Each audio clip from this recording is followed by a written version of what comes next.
क्या ले दोस्तों, कल बजट के लिए प्रिपेयर हो ही गए होगे। मेरा वीडियो देख लेना बजट वाला, समझ में आ जाएगा क्या करना है क्या नहीं करना है, ऑप्शन बायर और सेलर दोनों को। तो आज एक चीज़ में सोचा बात कर लिया जाए कि बाजार के अंदर ऑप्शंस ट्रेडर को, वेदर सेलर हो या बायर हो, तो उसको किस हिसाब से प्रॉफिट टारगेट रखना चाहिए और किस हिसाब से अपना स्टॉप लॉस मेंटेन करना चाहिए। तो पहले तो जो बेवकूफ़ी दिमाग में भरी हुई है आप लोग के, वो चीज़ हम क्लियर कर देते हैं कि ये सब चूतिया राग अगर करोगे तो बहुत ज़्यादा ही परेशान होगे और नेट में नुकसान ही लगेगा। तो इसमें सबसे पहली चीज़ हम क्लियर कर देते हैं, अपने दिमाग से उसको डिलीट कर देना कि ये सब बेवकूफ़ी करने का कोई ज़रूरत नहीं है बाजार के अंदर।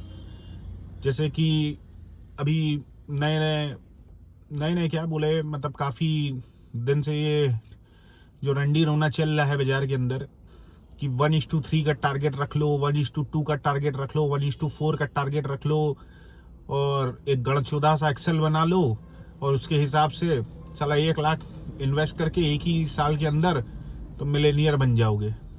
ठीक है, तो ये सब पागल चोतपना करके कोई सेंस नहीं बनेगा। बाजार सारा एक्सेल तुम्हारा अच्छे से बत्ती बना के तुम्हारी गाड़ा के अंदर डाल देगा। तो करना क्या है, ठीक है। अब इसमें करना ये होता है कि पहले ये चीज तुम समझो कि तुम कर क्या रहे हो। ठीक है, अगर तुम ऑप्शंस में काम कर रहे हो तो ये समझो कि ऑप्शन एक बाय प्रोडक्ट है। ठीक है, ऑप्शन बाय प्रोडक्ट है फ्यूचर्स का। क्लियर? फ्यूचर्स क्या है? फ्यूचर्स बाय प्रोडक्ट है कैश मार्केट का। मतलब ये निफ्टी कैश मार्केट के मूवमेंट से फ्यूचर मार्केट का भाव डिसाइड होता है, फ्यूचर मार्केट के मूवमेंट से ऑप्शन का भाव डिसाइड होता है। क्लियर है? अब आते हैं अगली चीज पे। अगली चीज ये कि ऑप्शन का जब भी ट्रेड लो, वो हमेशा बेस्ड ऑन कैश मार्केट में निफ्टी का जो मूवमेंट है उसके बेसिस पे ट्रेड लिया करना। ठीक है, जो भी स्ट्रैटेजी तुम यूज करते हो, जो भी टेक्निकल तुमको देखना है, वो कैश मार्केट के ऊपर देखो। ठीक है। सेकंड चीज ये कि जनरली जो होता है कि तुम्हारा मंथ का जो स्टार्टिंग होता है उसमें कैश मार्केट और फ्यूचर मार्केट का जो निफ्टी का भाव होता है उसके अंदर काफी डिफरेंशिएशन मिलता है।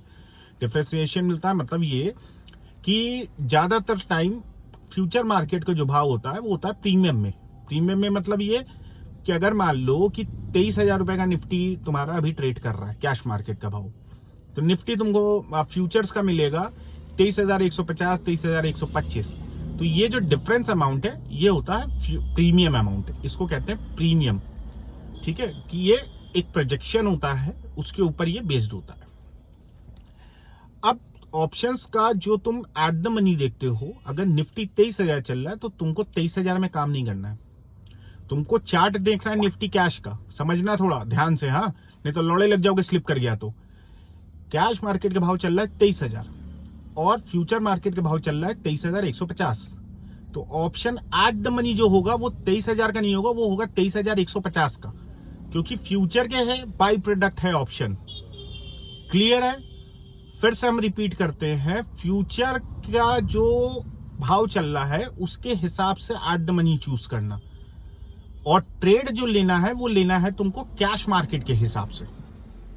ठीक है, अब यहां पे आते हैं कि स्टॉप लॉस और प्रॉफिट कैसे रखना है। पहली चीज तो ये क्लियर कर लो कि ट्रेड किस हिसाब से लेना है। ठीक है, कैश मार्केट का भाव देखना है, उसके हिसाब से तुमको ट्रेडिंग लेना है, लेकिन जो स्ट्राइक तुमको सेलेक्ट करना है एट द मनी का, या जो भी गैप में अगर तुमको कोई सौदा डालना है तो वो तुम सौदा डालोगे फ्यूचर के भाव के हिसाब से।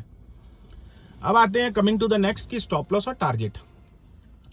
तो कभी भी ऑप्शन के भाव के ऊपर टारगेट या स्टॉप लॉस नहीं रखा जाता है।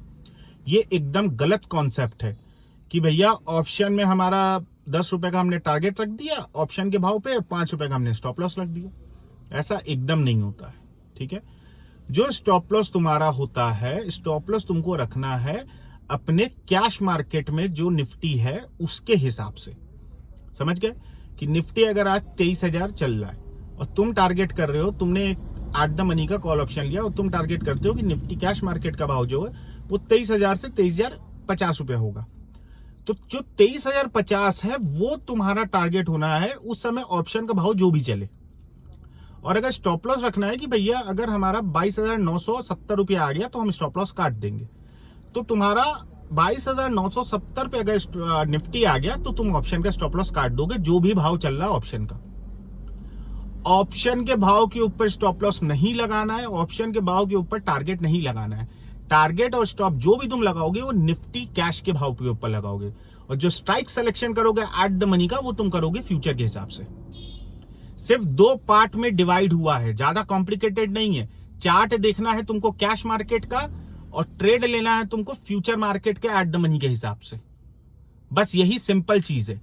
और स्टॉप लॉस और टारगेट जो रखना है वो भी तुमको रखना है कैश मार्केट के हिसाब से। सिर्फ स्ट्राइक सिलेक्शन के लिए तुम फ्यूचर मार्केट यूज कर रहे हो, only for the strike selection की किस स्ट्राइक पे तुमको ट्रेड करना है। क्लियर है? कंफ्यूजन मत करना। अब स्टॉप लॉस और टारगेट ऑप्शन के भाव के ऊपर मत रख देना कि 100 रुपए का ऑप्शन खरीदा है, 120 रुपए का टारगेट रख दिया, 90 रुपए स्टॉप लॉस रख दिया। मत करना, फिर वही कहानी करोगे। लेते हैं गिर जाता है, गिरते हैं बढ़ जाता है, फिर बढ़ते हुए में बाय करते हैं, फिर गिर जाता है, फिर गिरते हुए में बेचते हैं, फिर बढ़ जाता है। यही चुतियाबंदी करते रहोगे, फिर उसके बाद एक्सेल तुम्हारा पलट के बत्ती बना के बाजार तुम्हारी गांव में डाल देगा। तो इसके पीछे बचने का तरीका यही है, या सही तरीका ट्रेडिंग का यही है कि कैश मार्केट में काम करो, कैश मार्केट का चार्ट देखो, और ऑप्शन के ऊपर जो ट्रेड ले रहे हो, ऑप्शन में जो ट्रेड ले रहे हो उसके लिए फ्यूचर देखो। ओके, चलो बाय बाय।